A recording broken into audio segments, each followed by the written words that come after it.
Lucy. Sorry, Lucy. Any more questions? So we can come back then and I'll ask Lucy a couple of questions at the end.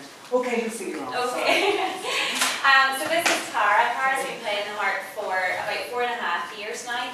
At the minute I'm teaching in School Rudal in Dungiven, and there are two of us teaching there, so there's Nola Crawley and myself. So Cara actually started with another past pupil of ours for a year.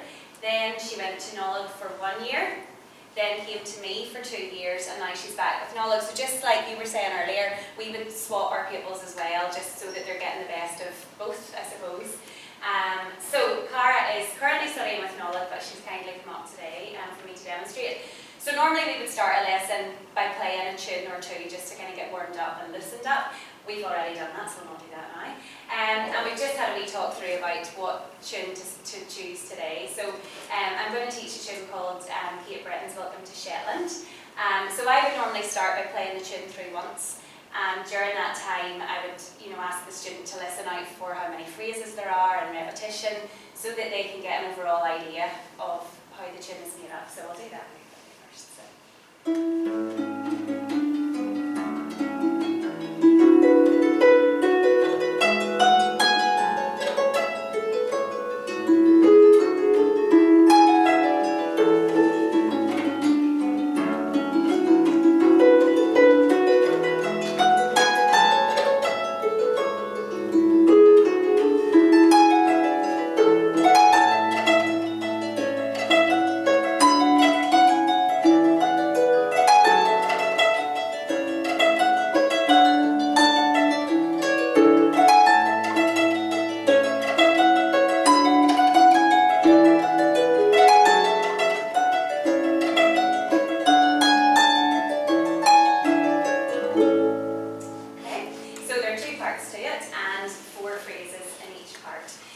So then I'll just go into teaching the right man. We just jump in.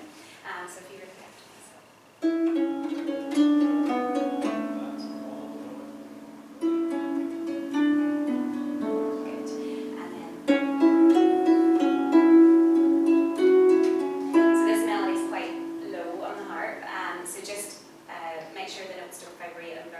So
So we'll now move on to the left hand. Okay, are we all right for Yeah, time here? yeah. Yeah. Okay, brilliant. So because this is a very basic tune, we're going to keep the left hand quite simple, and rather than doing full octaves or full tenths, we'll actually just be using the bottom. Okay. So it starts off with a wee walking down. I think we'll just keep the bottom note for each one. So we'll just start with the A, 2, 3, G, F, 2, good. And again, talking about damping earlier, again, because we're quite heavy down the bass, we'll damp each one, 2, 3, 2, 3, 4, 2, lovely. And then that's going to be syncopated, so it's the A. Okay, and when we get to the D, we're going to put on the 10th chord, okay? Lovely, and you'll hear the rhythm of that with the tune. So if I just play the tune so you can hear where it comes in.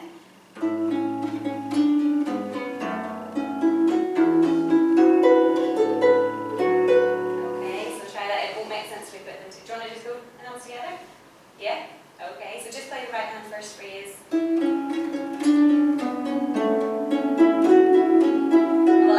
We'll link it onto that and we'll pause there. Okay?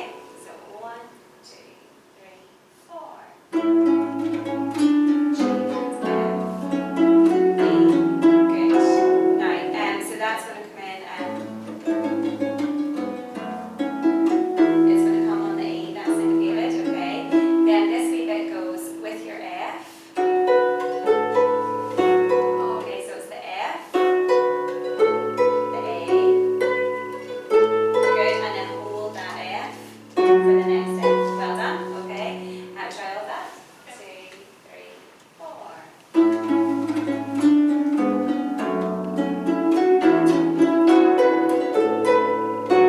Good, well done. Try that again. Well done, okay, happy with that? Yeah. Yep. Then we're going to do the bottom A, okay, and we're going to do 3 up. Okay, so from G. Now this is going to lead into a 10th chord on F. So after you've placed your 3, we're going to slide down into that, and that's going to be a melody there. Da, da, da, down. So let that thumb come out. Lovely, you did it nice for me. Okay, so and that's on 8.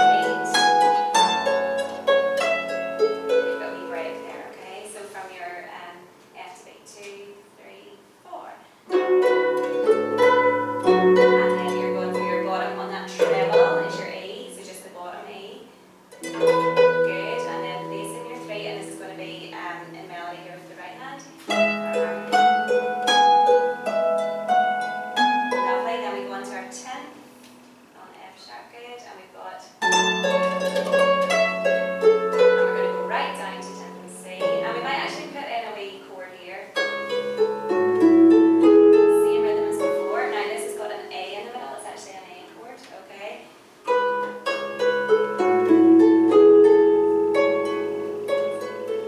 Good, so and then good, so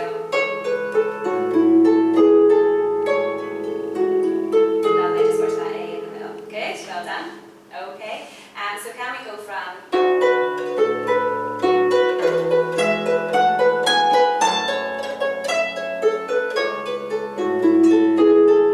okay, 2, 3, 4.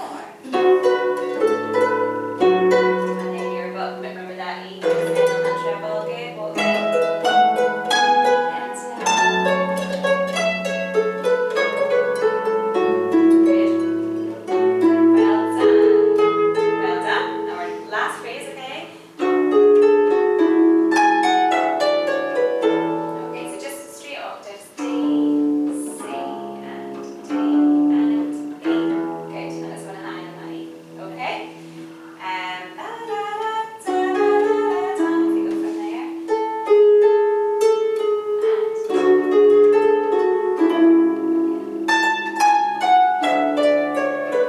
Good, okay.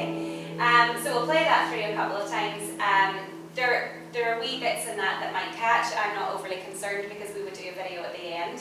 And Cara is a perfectionist, so she would go home and fix any of those wee syncopated rhythms. So we'll try the whole tune and give it a whirl, okay? 2, 3, 4. So start on your A. That's 2, 3, 4.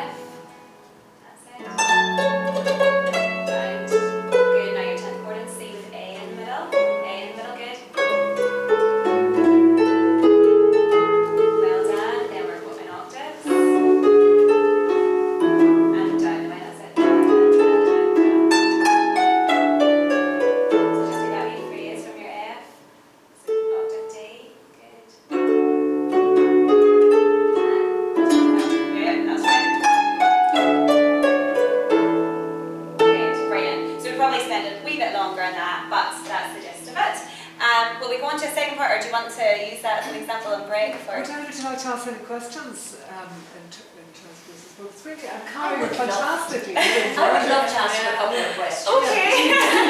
Right, okay, to the classical side. Yes. First of all, would the students ever bring in something to record you?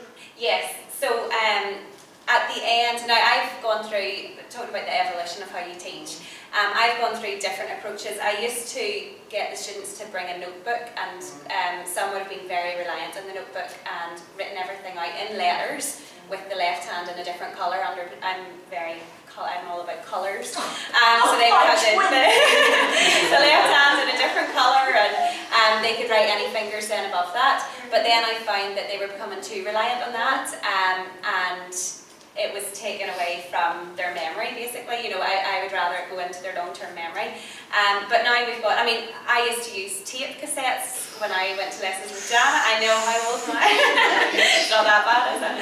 And I still have shoe boxes of tapes, just in case there were any tunes and workshops that I might go back and learn, which, I should really let that go. I don't think I have a tape player anymore. Yeah, no. But mobile phones are brilliant. So at the end of the lesson, I would take a video. It also means if anybody isn't there, I can send the video to the group, and they can kind of look at it that way. And do you, Sorry, go ahead. Keep going. no, do you, I'm fascinated now because a lot of the students play, but since I have you there, when you teach in a group, now she's very good, wonderful, and thank you very much for playing. But say you have a group of mixed ability, how many would you have now? So at the minute, my biggest class is 3. Okay. Yeah. So that's but you do workshops where you would have more than that. Yeah, but that becomes that would be the norm. Yeah. Like for smaller. And do you take them each individually when you're teaching them? No. I would teach just like I did to everybody, and then when we're playing through the tune at the end, I can always spot, say we're playing the tune 2 or 3 times, I would be watching one person at a time, and then I can spot where there are any sticky areas. Sometimes I would get them to play them one at a time, but when I'm actually teaching it, I'm teaching it to everybody at the same time. We talked earlier about pupils with different kind of learning approaches, so dyslexia come up as one of them. Whether you've got dyslexic people or just somebody who muddles with letters, it makes a difference in how I explain something. And the first time I have a student, I'll be saying, please, 4 fingers down from A, and they're going, right, there's A, and we'll count down 1, 2, 3, 4, and it takes them a while to get used to my phrasing of where to place their hand. So if I could see that letters aren't going into somebody, I would quite often use the colours. I would say, and we'll be looking at the shapes of each positioning, so say for example, this comes up a lot where you've got 2 notes, then a gap, and 2 notes, like a kind of pentatonic idea. I always call that the scissors shape. I don't know why, but now people know what I'm talking about.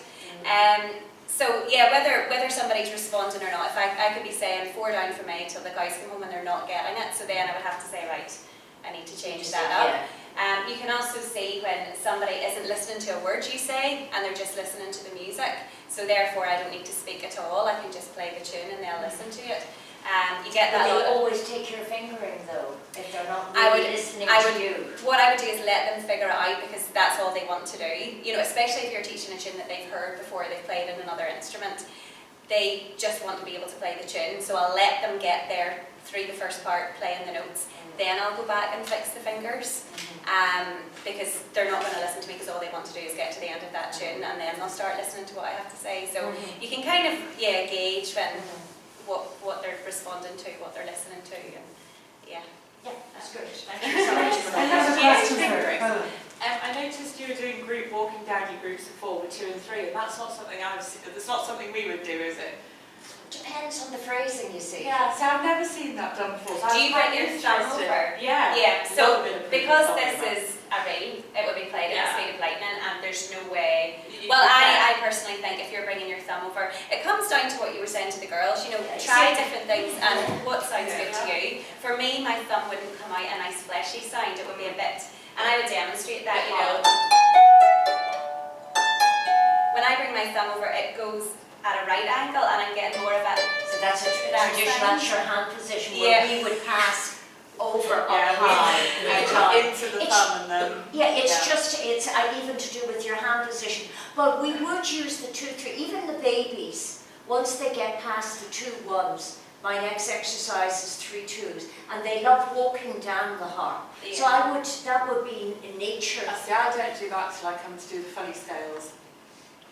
I never isolate 2 and 3 until I do funny scale exercises. Did that answer your question? Yeah, I was just interested. That was all. Yeah.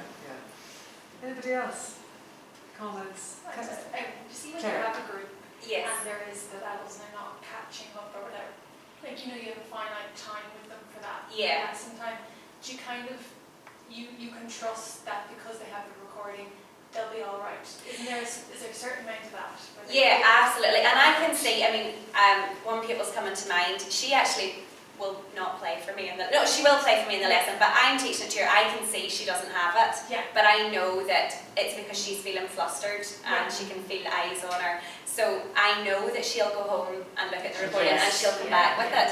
Now, if there's somebody week after week who isn't learning, then I would have that conversation, you know, why are you here, what are you getting out of this? And especially if it's going to be holding back the rest of the class. But the majority of the time people don't like feeling like they're falling behind. So if a couple of weeks they haven't practiced and they come back, they're embarrassed, they'll fix it. It's a great group teaching can do. It's lovely that your peers will work, you know, because when you're one-to-one, it's difficult. Yeah. And it's also lovely, you know, Cara would come to a group class, and in that advanced class then, say we were doing airs and things, we can play around with harmonies, and it gets to the stage where the students are starting to pick out their own experiments, you know, and even going up the octave, down the octave, like, you know, they're starting to create ensemble skills themselves without me having to teach the route, the set arrangement straight away. So,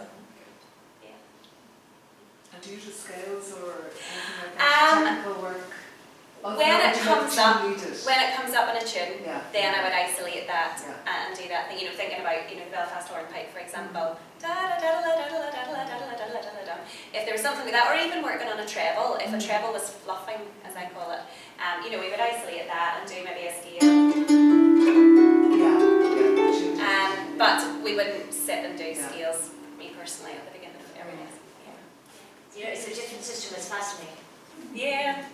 Do you feel that you need to do anything technically to have everybody kind of get comfortable hands and... Yeah, and absolutely, especially because Noel and I are swapping classes a lot. You know, there are things that different teachers do differently because there are so many different choices you can make when you're positioning on. So, for example, we had one pupil who learned to play the harp on the see if I can figure this out, on the wrong side. And I knew that if I were to fix that straight away, she wouldn't be happy. So we came to the point where we needed to do a blade change, and she realised for herself, I can't play the harp like this anymore, and then she was able to change it over herself. So there are, you know, technique things, or do you mean even in terms of the whole pain?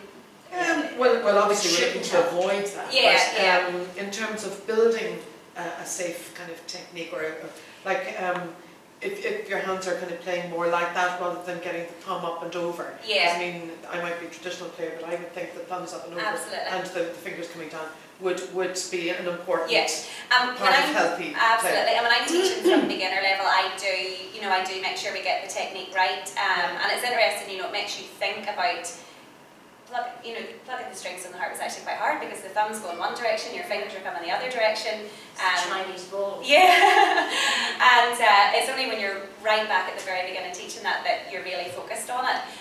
It does become difficult when pupils are coming to you having been to somebody else and you're trying to fix the technique. That is very difficult, and I do it as best I can, but it's very hard to break some habits. So I don't bring out the key in, but I do try and tell them as nicely as I can. I was just going to say, part of the thing I had written inside, and I skipped the page because I knew we were running. I was saying to the girls earlier, I had 3 students I questioned who came from traditional playing to me. And it was really surprising. The first girl is 13 years of age. She only started in September. And she can read in a sense that she plays piano. But she plays totally traditional. So she arrived in. And I said, what do you notice? I was floored. I'm still recovering because she's like just beginning secondary school. She said, I like structure. That is not an answer I would have given at her age. But I like structure. And I went, well, the chin hit the ground. And she said, so it wasn't difficult for her. She is still playing traditional, but to accommodate me, she plays like that. And I suspect she's moving I would suspect that she is moving more to a classical, using it in her traditional playing. The next girl came to me, age 50. Now that's a more difficult, traditional, no reading. Her thing, she said, my student, at school, I could see we were reading the notes for her junior cert, for GCSEs, etc. And she said, I thought, I can't do the same on harp, but she said, I want to learn. She hasn't quite made the same to the classical. But what she did tell me, I said, did it make a difference? I said, I'm talking at this, and this is relevant. She said, what it did was I had a really sore hand all the time when I was playing. And now I thought about it and I've changed my shape. And I haven't got a sore hand when I'm playing traditional. I went, yes, if this is what she's going to learn, this is good. Yeah. And the last one is a leaving cert, so the equivalent of, we'll say, A-levels going into college. And she has chosen to do 4 pieces. She is a traditional player coming to me, has never changed her technique, but has managed to grade 7. And will listen to what will do the best she can, but really still plays traditional. And I know when she finishes her leaving, she will not be back with me, but she will be playing traditional. But her leaving cert are 4 classical pieces because she's chosen to do 4 chaluts singing. Okay. Because she's a singer. But she has learned, she's doing South American, she's doing classical, she's doing carol, she's doing something else. But she's managed to combine. That's the point I'm making. Yeah. She may not be playing exactly the way I would be sort of necessarily. She has never changed to that. But I don't take away from the fact that what she does is really beautiful. Yeah. And I know she will continue her traditional, I suspect, and not continue the classical end because she's reached and she'll be in university. You can keep one thing up. Yeah. So I just thought you'd hear the combination. Very good point. Anybody else? We move on then. We move on to jams. I know I heard teacups clapping down there. Well done, Lucy. Okay. That's very much.